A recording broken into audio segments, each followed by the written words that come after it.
पुरी का जगन्नाथ धाम 4 धाम में से एक है, जहां भगवान जगन्नाथ बड़े भाई बलभद्र और बहन सुभद्रा के साथ विराजते हैं। आइए आप सभी को ले चलते हैं ऐसी एक कहानी में जो जुड़ी है भगवान श्री कृष्ण और उनके भाई बलभद्र यानी कि बलराम और बहन सुभद्रा से।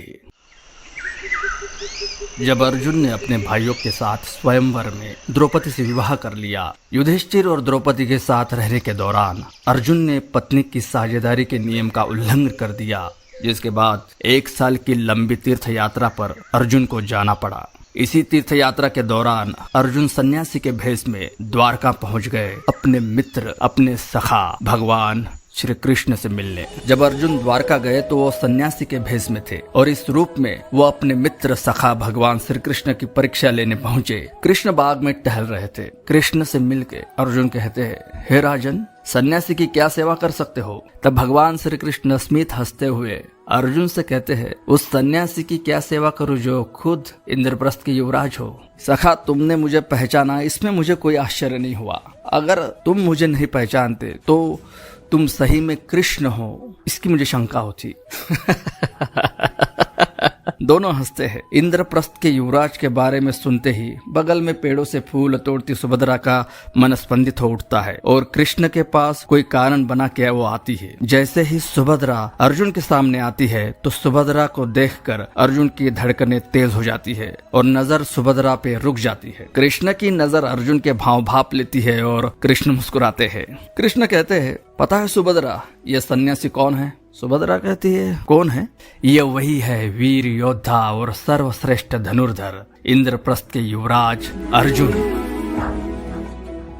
अर्जुन का नाम सुनते ही सुभद्रा के होश उड़ जाते हैं। जिस अर्जुन के वीरता के किस्से सुन सुन के सुभद्रा उनके प्रेम में पड़ गई थी, उसे आज साक्षात सामने देखकर वो सब कुछ भूल जाती है और अर्जुन में खो जाती है।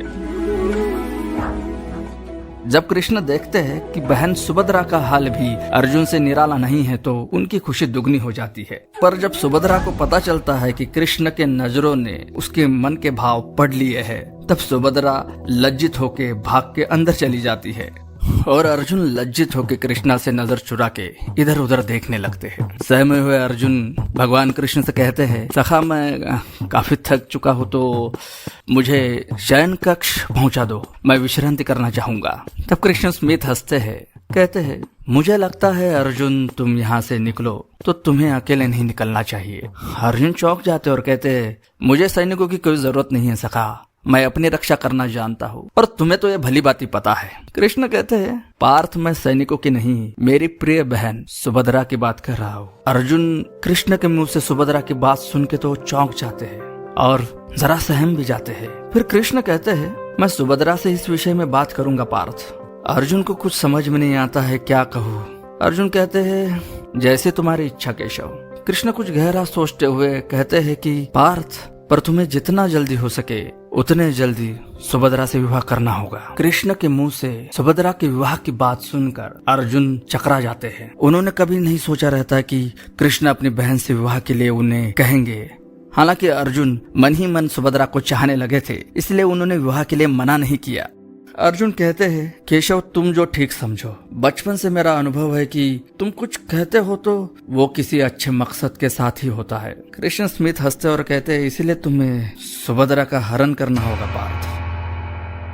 हरण की बात सुन के तो अर्जुन के होश उड़ जाते हैं। अर्जुन की सूझबूझ भी बंद हो जाती है।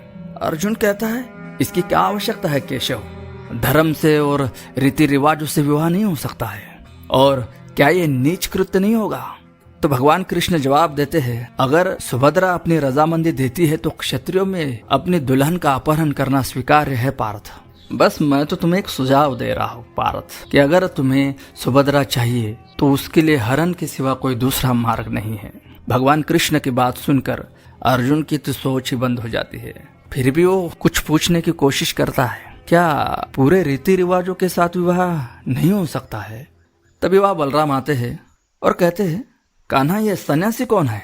अर्जुन कुछ कहने जाते हैं, तभी कृष्ण अर्जुन कुछ कहे इससे पहले बोल पड़ते हैं, हाँ, ये सन्यासी है, भिक्षा के लिए यहाँ आए थे, काफी तेजस्वी मालूम पड़ते हैं, तो थोड़ी पूछताछ कर रहा था। बलराम कहते हैं, महाराज, हमें भी सेवा का मौका दे, हम भी यहाँ के राजा है। अर्जुन सिर्फ मुस्कुराते हैं और बलराम से छिपके कृष्ण को आंखें दिखाते हैं। अर्जुन कहते हैं, आप चलिए राजन, मैं आता ही हूँ। बलराम कहते हैं, ठीक है, मैं आपकी प्रतीक्षा करता हूँ महाराज, और आपके रहने की व्यवस्था भी। बलराम निकल जाते हैं। तभी अर्जुन कृष्ण से पूछते हैं, ये हो क्या रहा है केशव? कृष्ण मंद मुस्कुराते हुए कहते हैं, आने वाले बहुत बड़े प्रलय को टालने की चेष्टा हो रही है पार्थ। तभी वहां सैनिक आते हैं और अर्जुन को सन्यासी समझकर बलराम के राजकक्ष की ओर ले जाते हैं। फिर रात हो जाती है और अर्जुन अपने शयन कक्ष में सो रहे होते हैं। तभी कृष्ण वहां आते हैं। कृष्ण अर्जुन को हाथ लगाते हुए, पार्थ। अर्जुन कृष्ण की आवाज सुन के उठते हैं। माधव इस वक्त यहाँ? हाँ, मैंने सुभद्रा से विवाह के बारे में बात कर ली है पार्थ, वो विवाह के लिए तैयार है। कृष्ण के मुंह से सुभद्रा की बात सुन के अर्जुन के चेहरे पे मुस्कान आती है। तभी कृष्ण कहते हैं, द्वारका में मेरे और सुभद्रा के सिवा किसी को नहीं पता कि तुम अर्जुन हो, सन्यासी नहीं। अर्जुन कहते हैं, पर केशव इतना रहस्य रखने की क्या आवश्यकता? कृष्ण कहते हैं, इस समय इसी की आवश्यकता है पार्थ। इसीलिए एक भाई अपने मित्र को अपनी बहन का अपहरण करने के लिए प्रोत्साहित कर रहा है। अर्जुन कहते हैं, पर भाई बलराम के रहते सुभद्रा का अपहरण द्वारका से करना, ये तो स्वयं काल को आह्वान देने जैसा है केशव। उस काल और तुम्हारे बीच तुम्हारा सखा कृष्ण है, ये क्यों भूल रहे हो पार्थ? तो सुनो तुम्हें क्या करना है। और भगवान कृष्ण स्वयं अपने बहन का अपहरण कैसे करना है ये अपने परम मित्र अर्जुन को समझाते हैं। तभी वहां पहरेदार आते हैं और कृष्ण वहां से निकल जाते हैं। दूसरे दिन सुभद्रा रेवतक पर्वत पर देव पूजा करने जाती है। पूजा के बाद पर्वत की प्रदक्षिणा करती है, ब्राह्मणों से मंगल वाचन कराती है। जब पूजा समाप्त होती है और सुभद्रा की सवारी द्वारका के लिए रवाना होती है, तब अवसर पाकर अर्जुन बलपूर्वक सुभद्रा को उठाकर अपने रथ में बिठा लेते हैं और नगर की ओर चल देते हैं। सैनिक सुभद्रा हरण का यह दृश्य देखकर चिल्लाते हुए अर्जुन पे टूट पड़ते हैं। अर्जुन उन सैनिकों का प्रतिकार करते हैं। अर्जुन का शौर्य देखकर सैनिकों को भली भांति पता चल जाता है कि वो कोई सन्यासी नहीं है, वो तो इंद्रप्रस्थ के युवराज धनुर्धारी वीर अर्जुन है। और ये बात द्वारका की सुधर्मा सभा में चली जाती है। अर्जुन की बात सुनते ही द्वारका के सभा में बैठे सभापाल युद्ध का डंका बजाने का आदेश दे देते हैं।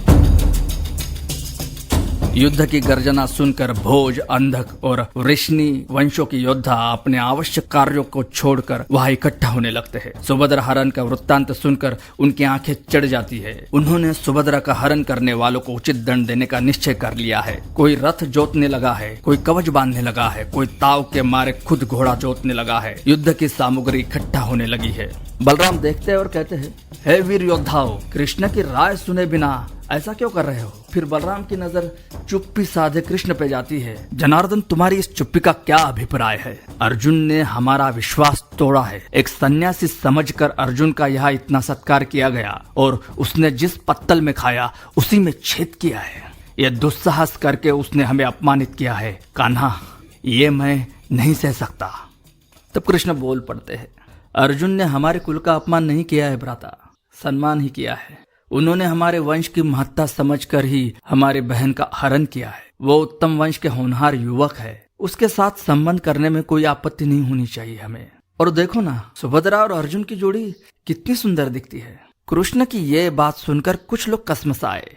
तब कृष्ण ने उन्हें देखकर आगे कहा, और इसके अलावा अर्जुन को जीतना इतना भी आसान नहीं है। उसके वीरता के किस्से यहाँ किसने नहीं सुने? यहाँ चाहे कितनी भी जोशीली बातें कर ले, वहाँ उसके साथ पराजय भी हो सकती है। मैं समझता हूँ कि इस समय लड़ाई का उद्योग न करके अर्जुन के पास जाकर मित्र भाव से कन्या सौंप देना ही उत्तम है। कहीं अर्जुन ने अकेले ही तुम लोगों को जीत लिया और कन्या को इंद्रप्रस्थ ले गया तो और बदनामी होगी। यदि उससे मित्रता कर ली जाए तो हमारा यश बढ़ेगा, ये सोच लो। और सभा में बैठे सभी लोग कृष्ण की बात को गौर से सुन रहे होते हैं और उस पर सोच विचार कर रहे होते हैं। और इधर अर्जुन द्वारका से कहीं दूर पहुंच जाते हैं और किसी जंगल के एक मंदिर में सुभद्रा के साथ गंधर्व विवाह कर लेते हैं। फिर कुछ दिनों बाद कृष्ण अर्जुन और सुभद्रा को मिलने उनके घर जाते हैं। तब अर्जुन को रहा नहीं जाता और कृष्ण से पूछते हैं कि हे केशव, अब तो बता दो, सुभद्रा का अपहरण करने के पीछे क्या कारण था? तब कृष्ण बताते हैं, पार्थ, मैं मामा शकुनी की चाल को विफल करना चाहता था। मामा श्री बलराम के भोलापन का फायदा उठाकर दुर्योधन और सुभद्रा का विवाह करवाकर मुझे और बलराम को कौरवों का संबंधी बनाकर पांडवों को कमजोर कर देना चाहते थे।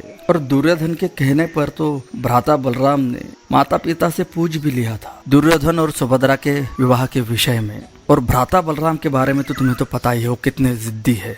वो किसी भी हाल में सुभद्रा का विवाह दुर्योधन से करा के रहते थे और मैं कुछ नहीं कर सकता था सिर्फ देखने के सिवा।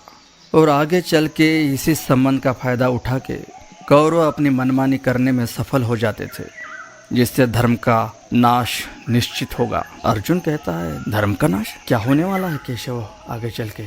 कृष्ण स्मित हंसते हैं, कहते हैं यह समय का पहिया है पार्थ, अभी बताना उचित नहीं है। बस इतना समझ लो आप दोनों का विवाह अनिवार्य था। मैंने तुम दोनों का विवाह तुम दोनों के बीच के आकर्षण के चलते किया है, ये गलत फहमी कभी मत पाल लेना। अर्जुन गहरी सोच में डूबते हैं और कहते हैं आगे कुछ प्रलयकारी होने वाला है केशव। कृष्ण मंद मुस्काते हुए शांत होकर कहते हैं ये तो समय ही बताएगा पार्थ।